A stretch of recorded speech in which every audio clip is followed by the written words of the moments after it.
Assalamualaikum warahmatullahi wabarakatuh. Baik, perkenalkan saya atas nama Bernawati dengan NIM 20222091 kelas A pada program studi ilmu komputer dengan mata kuliah keamanan komputer yang diampu oleh dosen Dirman Eskom Mkom. Nah, baik, pada tugas kali ini saya ditugaskan untuk mereview sebuah materi jurnal dengan judul Sistem Keamanan Jaringan Komputer dan Data dengan menggunakan metode Podknowski.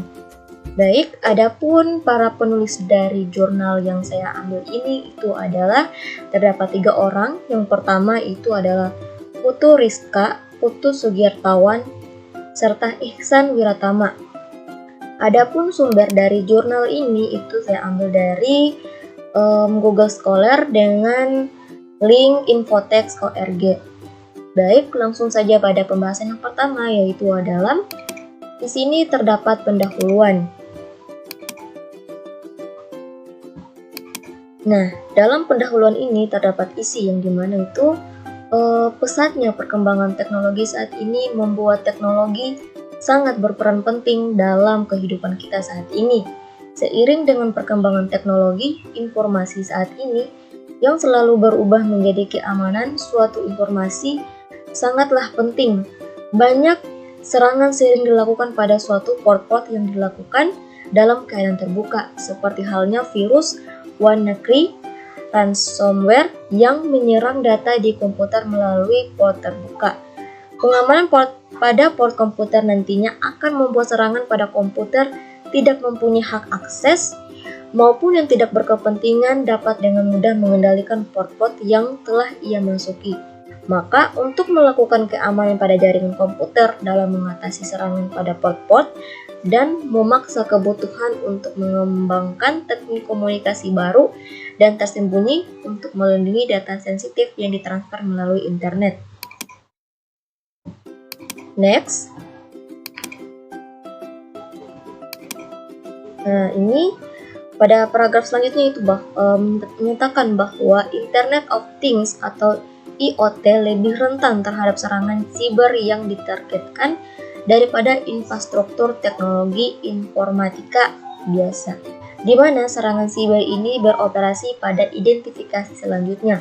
Salah satunya adalah dengan menggunakan metode Podknowski.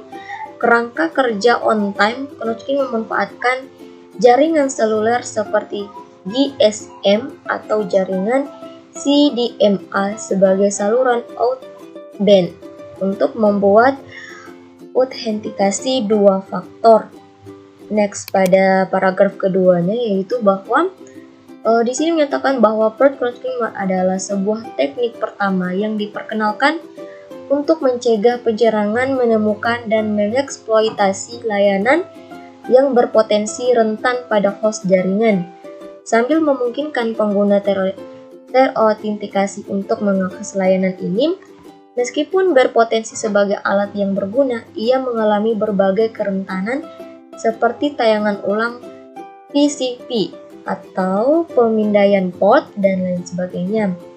Proyek ini mengusulkan pendekatan baru atas Podknowski yang ada dengan menggunakan urutan skor port yang akan menyederhanakan teknik sistem Podknowski. Lanjut. Pada halaman selanjutnya ini itu kita akan membahas yang namanya Podknowski.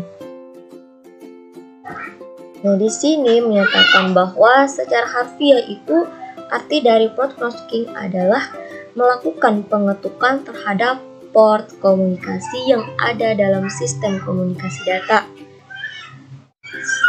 Serta fungsi dan cara kerja dari sistem ini yaitu tidak jauh berbeda dengan artinya tadi, yaitu berarti fungsi dari port ini itu adalah melakukan sebuah komunikasi dengan adanya Podknowski ini. Lanjut, pada Podknowski ini merupakan sebuah metode untuk membangun komunikasi dari mana saja dengan perangkat komputer yang tidak membuka port komunikasi apapun secara bebas. Dengan kata lain, perangkat komputer ini tidak memiliki port komunikasi yang terbuka secara bebas untuk dimasuki, tetapi perangkat ini masih tetap dapat diakses dari luar. Next, di sini terdapat rancangan sebuah implementasi port clocking. Adapun di sini ada gambarnya yang dimana itu di sini digambarkan dengan menggunakan port chart. Nah, di sini untuk pertama itu adalah simbol bundar. Nah, simbol bundar ini menjelaskan bahwa kita akan memulai. Nah, di sini ada proses yaitu input IP server. Nah, ketika kita menginputkan sebuah API, ketika itu berhasil dan benar, maka dia akan maju pada proses selanjutnya, itu adalah input urutan port. Nah, terus ketika kita menginputkan inputan urutan port ini, dia akan langsung pada proses selanjutnya, yaitu akan mengecek apakah API itu benar. Jika API itu benar, maka dia akan lanjut. Jika tidak, maka dia akan kembali ke belakang, yaitu menginput API servernya lagi. Nah, jika benar, dia akan menginput apakah benar port yang diinputkan. Nah, jika benar, dia akan langsung pada proses selanjutnya, yaitu adalah clock server. Nah, jika proses kita ini tidak benar, maka dia akan lanjut pada proses penginputan tadi. Nah, di sini ada penjelasan dari proses gambar di samping, yaitu di mana setelah program dijalankan, maka user diminta untuk memasukkan API server. Nah, di sini setelah kita menjalankan portnya, maka kita akan diminta untuk menginput API servernya kita. Nah, untuk yang kedua, selanjutnya program meminta masukkan urutan port yang akan diketuk. Nah, di sini kita diminta untuk memasukkan port yang akan diketuk. Nah, ketika program itu telah divalidasi dan apabila salah, maka dia akan kembali kepada inputan sebelumnya, yaitu input API server. Akan tetapi ketika itu bernilai benar, maka dia akan lanjut pada proses selanjutnya, yaitu pada proses keempat di sini. Berikutnya, sistem akan memvalidasi port yang telah dimasukkan. Apabila urutan port salah, maka sistem akan kembali ke proses memasukkan port. Nah, di sini ketika telah melakukan pengecekan, maka dia akan kembali. Maka dia akan memproses. Ketika portnya ini benar, maka dia akan lanjut ke proses selanjutnya. Tetapi ketika portnya ini atau urutan portnya ini salah, maka dia akan kembali ke proses penginputan urutan port tadi. Nah, terus untuk proses kelima, yaitu setelah validasi bernilai true atau benar, maka barulah proses closing tadi terjadi. Maka di sini ketika benar, maka dia akan terjadi prosesnya. Lanjut pada pembahasan kedua, yaitu di sini tentang jaringan komputer. Nah, formulir jaringan komputer adalah sebuah kumpulan komputer, printer, dan peralatan lainnya yang terhubung. Informasi dan data bergerak melalui kabel-kabel sehingga memungkinkan pengguna jaringan komputer dapat saling bertukar dokumen dan data, mencetak pada printer yang sama, dan bersama-sama menggunakan hardware ataupun software yang terhubung dengan jaringan. Tiap komputer, printer, atau peripheral yang terhubung dengan jaringan disebut dengan node. Sebuah jaringan komputer dapat memiliki puluhan, ribuan, atau bahkan jutaan node. Untuk paragraf selanjutnya itu adalah sebuah jaringan itu biasanya terdiri dari 2 atau lebih komputer yang saling berhubungan di antara satu dengan yang lain dan saling berbagi sumber daya, misalnya CD-ROM, printer, pertukaran file, atau memungkinkan untuk saling berkomunikasi secara elektronik. Nah, untuk jaringan komputer ini mungkin buat teman-teman sekalian sudah jelas ya, dan bahkan sudah sering kita gunakan, baik itu menggunakan komputer ataupun bahkan menggunakan Android. Baik, lanjut pada pembahasan selanjutnya, yaitu Pada pembahasan selanjutnya ini itu membahas tentang portnya. Dalam satu waktu, sebuah device bisa saja menjalankan beberapa proses sekaligus. Masing-masing proses mungkin bisa menggunakan protokol dari transport layer, misalnya TCP atau UDP. Untuk bisa membedakan satu proses dan proses lainnya di jaringan, itu digunakan port number.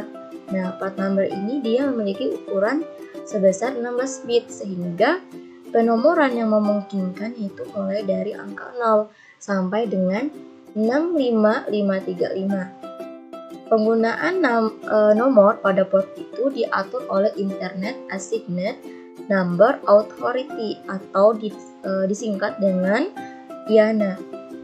Lanjut pada pembahasan selanjutnya, yaitu tentang sebuah pengaturan yang dilakukan oleh IANA. Nah, adapun peraturan pertama yaitu membahas tentang bahwa no ports itu angka 0 sampai dengan 1023 penomoran dan penggunaan port ini diatur sepenuhnya oleh IANA. Jika diperlukan, sebuah port bisa dimanfaatkan oleh TCP dan UDP sekaligus. Lanjut pada pembahasan kedua atau pengaturan yang dilakukan oleh IANA. Pengaturan kedua. Nah, di sini itu menjelaskan bahwa register port atau angka 1024 sampai dengan 49151 itu IANA tidak sepenuhnya mengatur penggunaan port ini. Mengapa? Karena di sini itu akan tetapi IANA menyediakan port ini untuk dimanfaatkan oleh perusahaan atau komunitas-komunitas. Nah, jadi walaupun pada register port ini itu IANA tidak sepenuhnya mengatur penggunaan port ini, akan tetapi IANA menyediakan port ini sebagai pemanfaatan oleh perusahaan, oleh komunitas-komunitas. Baik, langsung pada pengaturan yang selanjutnya, yaitu pengaturan ketiga. Nah, di sini itu ada namanya dynamic atau private port, yaitu 49152 sampai dengan angka 65535, yang dimana itu IANA tidak mengatur port ini, akan tetapi port ini bisa dengan bebas digunakan dan biasanya disebut dengan ephemeral port. Baik, terdapat 3 pengaturan yang dilakukan oleh IANA dalam penggunaan port. Kita langsung pada pembahasan selanjutnya, yaitu adapun pembahasan selanjutnya ini itu membahas tentang keamanan jaringan komputer dan firewall. Nah, perlu kita ketahui ya bahwa tidak ada jaringan yang anti sadap atau tidak ada jaringan komputer yang benar-benar aman. Jadi, sifat dari jaringan adalah melakukan komunikasi. Setiap komunikasi dapat jatuh ke tangan orang lain dan disalahgunakan. Sistem keamanan membantu mengamankan jaringan tanpa menghalangi penggunanya dan menempatkan antisipasi ketika jaringan berhasil ditembus. Selain itu, pastikan bahwa user dalam jaringan memiliki pengaturan yang cukup mengenai keamanan dan pastikan bahwa mereka menerima dan memahami rencana keamanan yang dibuat. Juga mereka tidak memahami hal tersebut, maka mereka akan menciptakan lubang atau hole keamanan pada jaringan. Lanjut pada pembahasan selanjutnya, yaitu di sini terdapat ada 2 elemen utama dalam pembentukan keamanan jaringan. Nah, apakah itu? Mari kita simak. Nah, untuk elemen pertama itu adalah tembok pengamanan, baik secara fisik maupun maya, yang ditaruh di antara piranti dan layanan jaringan yang digunakan dan orang-orang yang akan berbuat jahat. Nah, untuk elemen kedua itu adalah rencana pengamanan yang akan diimplementasikan bersama dengan user lainnya untuk menjaga agar sistem tidak bisa ditembus dari luar. Nah, baik, kita sudah pada penghujung akhir, yaitu kesimpulan. Adapun kesimpulannya yaitu adalah Keamanan data dan informasi membuat teknologi informasi harus diperbaharui setiap saat. Seiring dengan perkembangan teknologi informasi saat ini yang selalu berubah, menjadikan keamanan suatu informasi sangatlah penting. Banyak serangan yang dilakukan oleh orang-orang yang tidak bertanggung jawab melakukan serangan terhadap server. Serangan-serangan tersebut sering dilakukan pada suatu port-port yang dalam keadaan terbuka, sehingga nantinya akan membuat orang-orang yang tidak mempunyai hak akses maupun yang tidak berkepentingan dapat dengan mudah mengendalikan port-port yang telah dimasuki. Next, kesimpulan selanjutnya itu adalah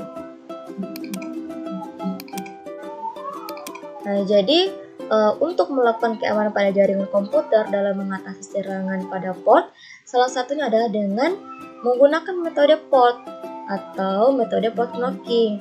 Untuk menghindari serangan yang dilakukan dalam keadaan port terbuka, maka digunakan suatu metode port knocking dan mengatur parameter-parameter agar perangkat ini tidak memiliki port komunikasi yang terbuka secara bebas untuk dimasuki oleh beberapa pihak yang tidak bertanggung jawab.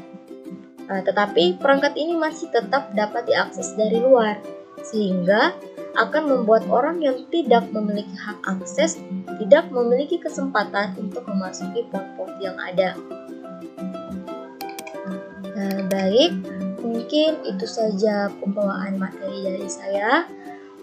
Lebih dan kurangnya mohon dimaafkan. Sekian dan terima kasih saya ucapkan. Wabillahi taufik wal hidayah. Wassalamualaikum warahmatullahi wabarakatuh.